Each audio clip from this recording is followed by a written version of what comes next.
uso común. Todos, para hacer solicitudes de información a cualquier institución en México, prácticamente cualquier institución, se utiliza Infomex, aunque todos los Infomexes son diferentes porque tienen particularidades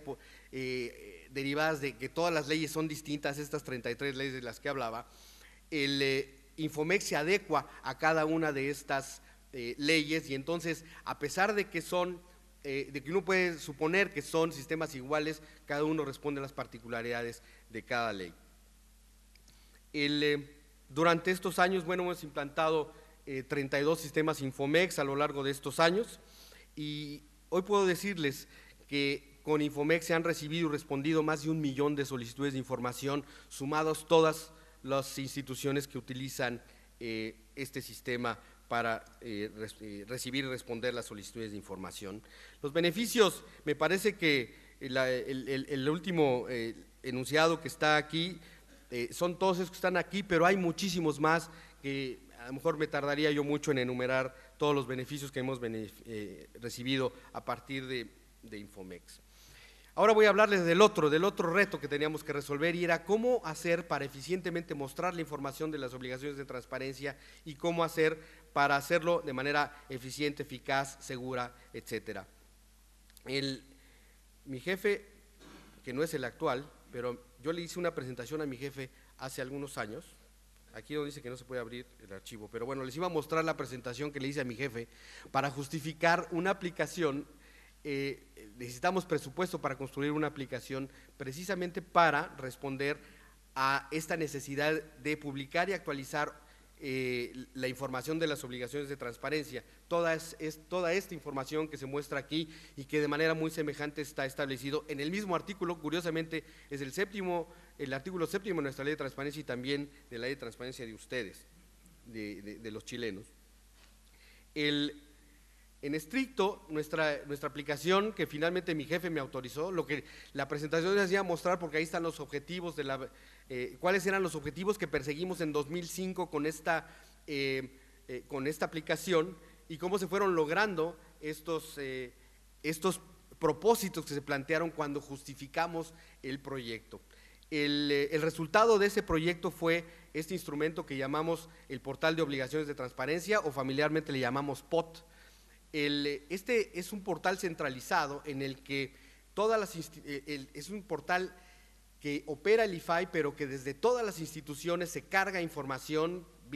por carga masiva, vía mecanismos, archivos XML, o bien cuando solamente se va a cambiar un dato, bueno, puede entrar alguien al portal desde el lado de las instituciones, se actualiza la información y queda listo, disponible para los ciudadanos. Algo muy importante de este portal es que permite comparación entre instituciones. Uno puede ver, por ejemplo, los contratos de todo el gobierno federal desde una sola consulta. Uno puede hacer diferentes tipos de cruzamientos de información, de tal manera que se pueden hacer comparaciones de salarios, se pueden hacer comparaciones de tipos de concesiones, en fin, hay una gran posibilidad de análisis de la información intrínseca en el portal. El portal ha sido tremendamente exitoso desde nuestro punto de vista, tiene aproximadamente 780,000 consultas por mes. Estas 780,000 consultas por mes no son page views, que como se utiliza en el medio de tecnología, son consultas efectivas, llamamos, y solamente contamos una cuando alguien llega a un dato específico. Por ejemplo, si alguien está buscando un salario, hasta que ve un salario, entonces contamos uno, no importa cuántos clics haya dado para llegar allí. El despliegue, por ejemplo, de las búsquedas, tenemos el buscador utiliza, digamos, la misma técnica en una parte del portal, la misma técnica que Google, por ejemplo, que es una lista de documentos. Las listas de documentos no se cuentan. Estos 780,000 son consultas efectivas, es decir, hasta que alguien llegó. Y si lo pensamos un poco, es una manera de evitar que se haga una solicitud de información, de tal manera que estamos privilegiando el ejercicio de la transparencia activa. Yo decía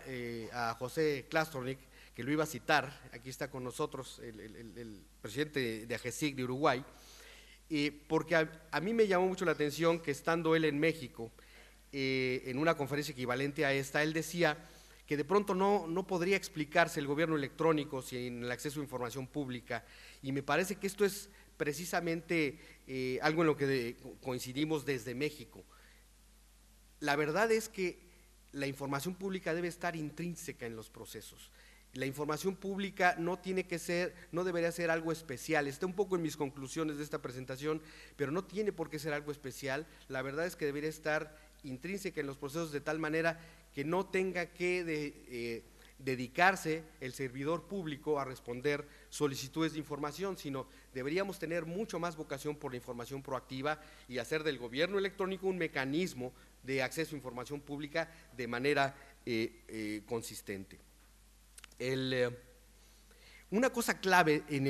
para el éxito del portal de obligaciones de transparencia ha sido que en los portales de cada una de las instituciones, de estas 240 instituciones, donde están desde Pemex o está la Secretaría de Educación Pública, el Ministerio del Interior, el propio IFAI,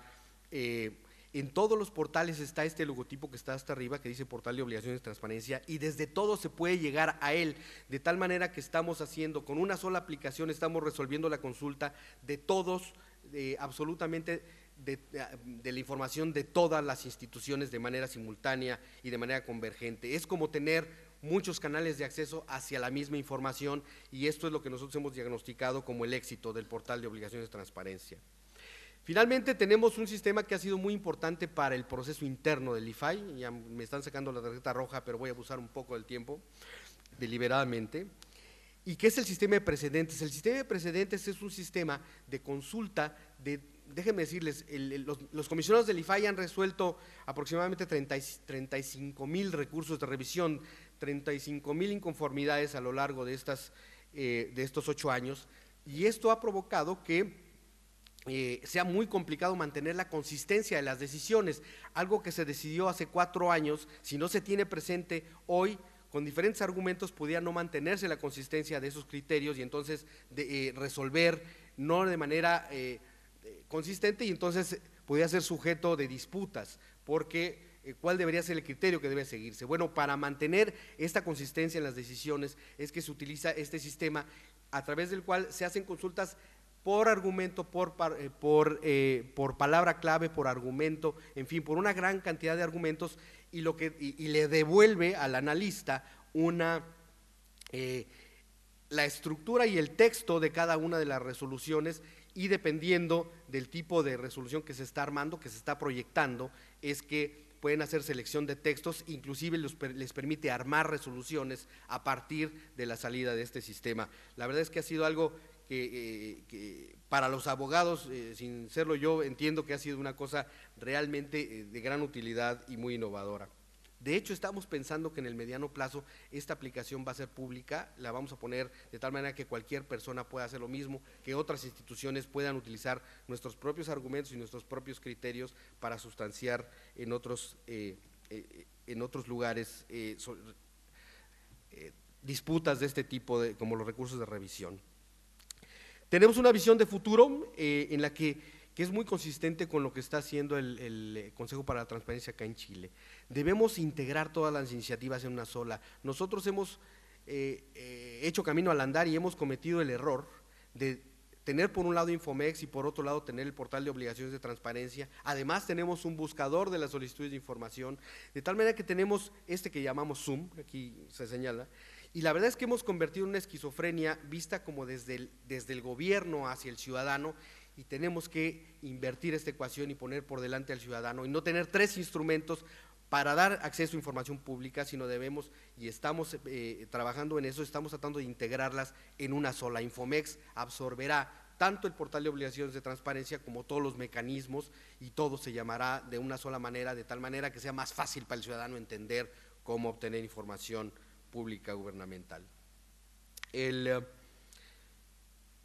Estamos trabajando muy fuerte en la segmentación temática, de tal manera que la información pueda proveerse de una manera más eficiente para su consumo hacia el ciudadano. Estamos trabajando en preparar consultas preconstruidas, de tal manera que podamos ayudar al ciudadano a que se armen solita la solicitud de información y darle más certeza de respuesta. Estamos trabajando en localización de información en repositorios institucionales, de tal manera que podamos llegar por diferentes mecanismos y no solamente a los que ya tenemos en el IFAI, sino llegar a los portales y también obtener información directamente de los portales gubernamentales, incluirla dentro de nuestros propios instrumentos, porque ya hay mucha información pública en los portales de cada institución.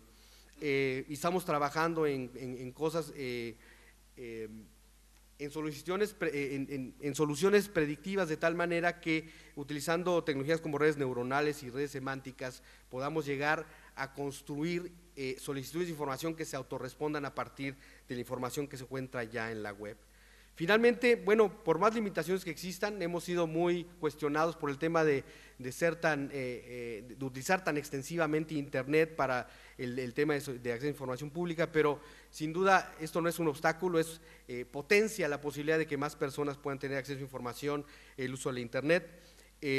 Tenemos que cambiar la perspectiva, como ya decía, en la manera de cómo mostramos la información, simplificarlo muchísimo más, utilizar mucho más el lenguaje ciudadano para acercar más esta información y darle más valor público. Y finalmente, tenemos que encontrar estas formas de automatizar los procesos para que de manera congénita estén ya la información pública dentro de los procesos y no hacer trabajos especiales para responder. Finalmente, bueno, insisto, la transparencia no tiene que ser algo especial, no deberíamos trabajar por la transparencia, los procesos deberían trabajar por sí mismos para entregar la información, no debemos inventar un nuevo lenguaje para la Internet ya tiene un lenguaje, nosotros nos hemos equivocado y hemos pretendido inventar un lenguaje distinto, es decir, tratamos de utilizar un buscador que trabaja de manera diferente a lo que todo el mundo usa con el Google y con el Yahoo y con cualquiera otro, y estamos tratando de realinearnos para responder mejor a el uso común de la Internet. Y finalmente, algo que es una iniciativa que está muy fuerte en México y es reutilizar lo que ya está disponible. Estamos tratando de integrar herramientas de uso común para no desarrollar y no construir cosas que ya están en el uso público, como todos estos mecanismos de uso de redes sociales. Y finalmente, bueno, tenemos que pensar mucho más en la demanda y adecuar la oferta de información pública de tal manera que se convierta en un valor público mucho más explotable. Gracias. Ahora dejo con ustedes a Felipe Heuser. Felipe es abogado y minor en Sociología de la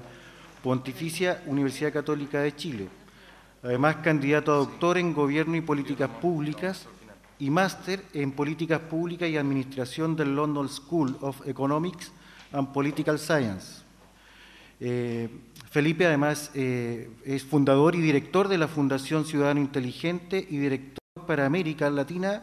de Personal Democracy Forum, el foro más grande a nivel mundial sobre tecnología y política. Felipe, adelante. La Fundación Ciudadano Inteligente es una fundación que promueve la transparencia y la participación de la ciudadanía a través de las nuevas tecnologías. Y la pregunta que se nos ha hecho en este panel es esta: ¿cómo las TICs apuntan a la transparencia y al acceso a la información? Perdón, antes de que partamos con el tiempo, yo voy a iniciar mi propio sistema Accountability para ver el tiempo y ojalá no me pongan roja directa, porque si no estaría un poco complicado. Acá hay dos tendencias que han ido creciendo durante los últimos años. La primera de ellas, el primer vector, tiene que ver con las leyes de acceso a la información, en lo que hemos estado discutiendo todos estos días. Y por cierto, ustedes que ya conocen bien las leyes sabrán, especialmente los chilenos, que muchas veces creemos que todo comienza y termina en Chile, que las leyes de acceso a la información no son fruto de nuestro vinter ya, de nuestra creatividad criolla sobre el acceso a la información, sino que son parte, efectivamente, de una tendencia mundial que se inició con la ley sueca en 1766 y que desde los últimos 20 años el mundo ha visto una erupción de leyes de acceso a la información, regulaciones de acceso a la información. Esa tendencia se comparte en América Latina. Nosotros no fuimos el primer país en sumarse, hemos sido más bien de los últimos en sumarnos al tren de las regulaciones del acceso a la información, y desde el 99 a la fecha hemos aumentado de un país bajo ley de transparencia a 10, sumándose recién Brasil el pasado año. En cuanto a las características regulatorias del acceso a la información, Chile tampoco es novedad. Esto es un estudio que hice yo revisando a 67 países que han implementado regulaciones de acceso a la información, revisando más de 32 variables regulatorias, y esto es un análisis de clúster que nos dice que Chile comparte características similares a otros países. Es muy similar a la ley mexicana, muy similar a la ley uruguaya y prima hermana de la ley del Reino Unido, Bangladesh